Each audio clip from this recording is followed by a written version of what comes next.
कार्यक्रमका अध्यक्षज्यू, राष्ट्रिय सूचना आयोगका आयुक्तज्यूहरू, नेपाल सरकारका सचिवज्यूहरू, सञ्चारकर्मी मित्रहरू, आमन्त्रित सम्पूर्ण विशिष्ट महानुभावहरू, नेपालको संविधानको धारा 27 मा प्रत्येक नेपाली नागरिकलाई आफ्नो वा सार्वजनिक सरोकारका कुनै पनि विषयको सूचना माग्ने र मागेको सूचना पाउने हकको संरक्षण गरिएको छ।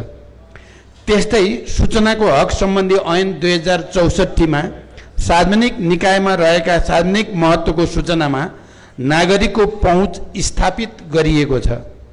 संयुक्त राष्ट्रसङ्घले घोषणा गरेको दिगो विकास लक्ष्यको सूचकाङ्क मध्ये 16.10.2 मा समेत सूचनाको हक सम्बन्धी सूचकाङ्क समेटिएको पनि छ। नागरिकको महत्त्वपूर्ण अधिकारको रूपमा सूचनाको अधिकारलाई ग्यारेन्टी गर्ने सूचनाको हक सम्बन्धी कानुन नेपालमा लागू भएको 16 वर्ष पुरा भई 17औं वर्षमा प्रवेश गरेको छ। म सबभन्दा पहिला त राष्ट्रिय सूचना दिवसको यस अवसरमा सबैलाई हार्दिक बधाई भन्न चाहन्छु। मलाई अहिले पनि सम्झना छ 64 सालमा तत्कालीन संसदमा सरकारले दर्ता गराएको सूचनाको हक सम्बन्धी विधेयकप्रति धेरै अधिकार कर्मीको असहमति रहेको थियो। मेरै पहलमा तत्कालीन सञ्चार मन्त्रीलाई उक्त विधेयक फिर्ता ल्याएर विज्ञ साथीहरू समेतको सुझावको आधारमा अहिलेको कानुनको मस्यौदा गरिएको थियो। यो जानकारी म गराउन चाहन्छु र यसलाई संसदबाट सहजै पारित पनि गरियो। नेपालको सूचनाको हक सम्बन्धी ऐनलाई विश्वका उत्कृष्ट ऐनहरूकै सूचीमा राखिएको थियो। नेपालमा सूचनाको हक सम्बन्धी कानुन लागू भएको लामो समय हुँदा पनि नागरिकले जुन रूपमा यो अधिकारको व्यापक प्रयोग गर्नु पर्ने हो, पाउनु पर्ने हो, त्यस अनुरूप भने हुन सकिरहेको छैन। संविधान र कानुनमा सबै सार्वजनिक निकायमा रहेका सूचनाको वास्तविक मालिक नागरिकलाई मानिए पनि सबै प्रकारका सूचनामा उनीहरूको पहुँच स्थापित भने अझै हुन सकेको अनुभूति गरिएको छैन।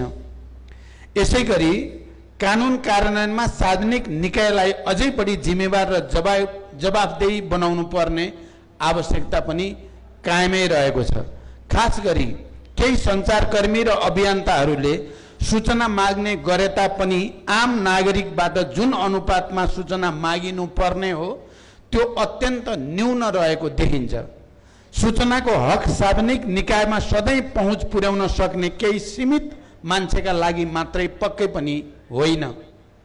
यो त वर्षौंदेखि राज्यबाट उपेक्षित र उत्पीडनको अवस्थामा रहेका किसान, मजदुर, महिला, दलित, सीमान्तकृत समुदाय सहित आम जनताको लागि हो। वास्तविक लोकतान्त्रिक अभ्यास गर्नेहरूले सूचना लुकाउँदैनन्, बरु केही सूचना माग्न नआए पनि आफै विभिन्न माध्यमबाट गोप्य राख्नुपर्ने बाहेक अन्य सूचनाहरू नागरिक माझ नियमित प्रसारण गर्ने गर्दछन्। सरकार र हरेक सार्वजनिक निकायले अनिवार्य रूपमा आफूले गरिरहेको काम, नागरिकले पाउने सुविधा, तोकिएको बजेट र त्यसको खर्च सहितका सबै विवरण नियमित रूपमा सार्वजनिक गर्नै पर्दछ। नागरिकहरूले घर वा कार्यस्थलमै रेडियो, टेलिभिजन, पत्रपत्रिका, अनलाइन सहितका विभिन्न सञ्चार माध्यमबाट सार्वजनिक निकायमा रहेका हरेक सूचना थाहा पाउनु पर्दछ। सूचनाको हकको प्रभावकारी कार्यान्वयनले सरकारका काम कारबाहीलाई लोकतान्त्रिक पद्धति अनुरूप खुला र पारदर्शी बनाई शासकीय संयन्त्रलाई आम नागरिक प्रति उत्तरदायी, जवाफदेही र जिम्मेवार बनाउँछ। राज्यका सूचनामा आम नागरिकको पहुँच र सहभागिता अभिवृद्धि गराउनु लोकतान्त्रिक प्रणालीको वास्तविक संस्कार पनि हो। लोकतान्त्रिक पद्धतिमा राज्यका हरेक क्रियाकलापहरूमा नागरिकहरूले जान्ने, बुझ्ने र सुन्ने अधिकार मात्र होइन, राज्यका संयन्त्रलाई नागरिक प्रति जवाफदेही बनाई सुशासन र पारदर्शिता कायम गर्न लगाउन सक्दछन्। लोकतान्त्रिक व्यवस्थामा नागरिकका अधिकारका रूपमा सूचनाको अधिकारको सुनिश्चित गर्नुको अर्थ राज्यका शासकीय संयन्त्र तथा राजनीतिक दल र संस्थाका काम कारबाहीमा जननिगरानी, जननियन्त्रण र जनखबरदारी बढाउनु पनि हो र खुला पारदर्शी र सुशासनयुक्त समाज निर्माण गरी जनसहभागितामूलक लोकतन्त्रको असल अभ्यास गर्नु हो। लोकतन्त्र र पारदर्शिताको एक महत्त्वपूर्ण स्तम्भ मानिने सूचनाको हक कार्यान्वयनमा centre for law and democracy संस्थाले गरेको अध्ययनमा विश्वव्यापी वरीयतामा नेपाल 22औं स्थानमा छ। उता भ्रष्टाचार अवधारणा सूचकाङ्क करप्सन पर्सेप्सन इन्डेक्समा भने नेपाल 110औं स्थानमा रहेको छ। सर्वेक्षणहरूलाई दृष्टिगत गर्ने हो भने नेपालको नतिजा सन्तोषजनक होइन। सार्वजनिक पदाधिकारीहरूको काम कारबाही बारे जनताको कम निगरानी, नागरिक समाजलाई राज्यको सूचनामा पहुँच कम हुने अवस्थाका कारण भ्रष्टाचार मौलाउँदै जाने खतरा हुने हुँदा यसप्रति हामी सबैको ध्यान जान जरुरी छ। सूचना प्रविधिको समयानुकूलको तीव्रतर विकाससँगै नेपालमा सार्वजनिक निकायहरूमा डिजिटल गभर्नेन्सको प्रयोग बढाउनु पर्ने र सूचनाको हकलाई आम जनतामा रक्त सञ्चार गरी भ्रष्टाचारलाई नियन्त्रण गर्न जनता ब्युजिने महाअभियान नै सञ्चालन गर्नुपर्ने देखिन्छ। जनतासँग प्रत्यक्ष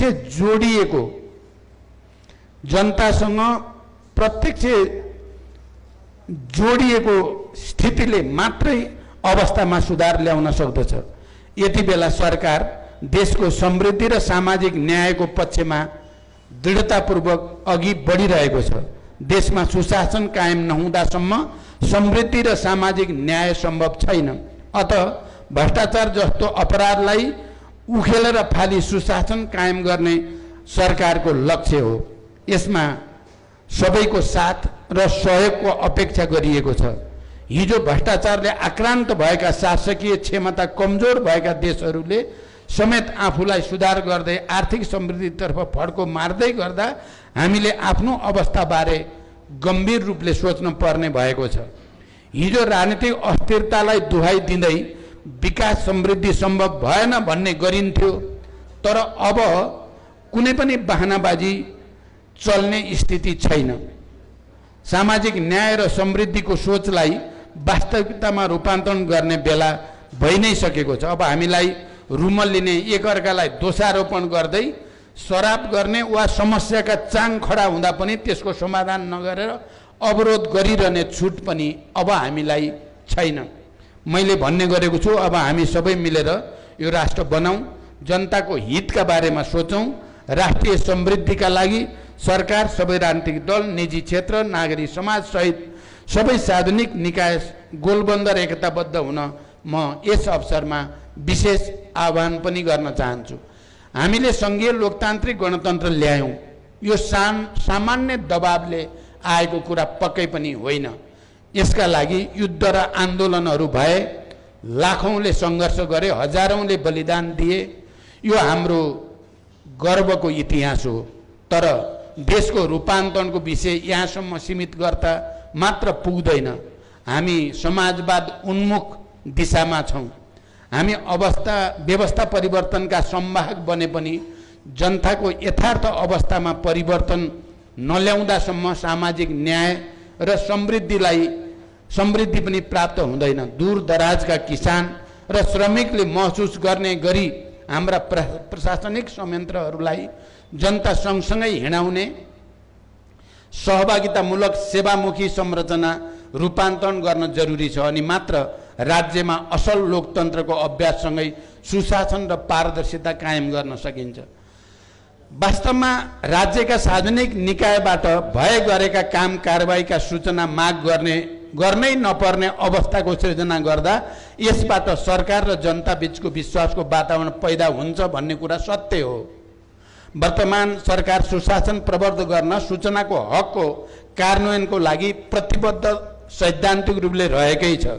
सरकार मातहतका सबै निकायलाई खुलापनमा आधारित प्रशासनिक संस्कार र पारदर्शिताको माध्यमबाट जनतालाई आफ्ना काम कारबाहीबारे बोध गराउने विषयमा प्रयत्नशील रहने प्रतिबद्धता पनि म यस अवसरमा व्यक्त गर्न चाहन्छु।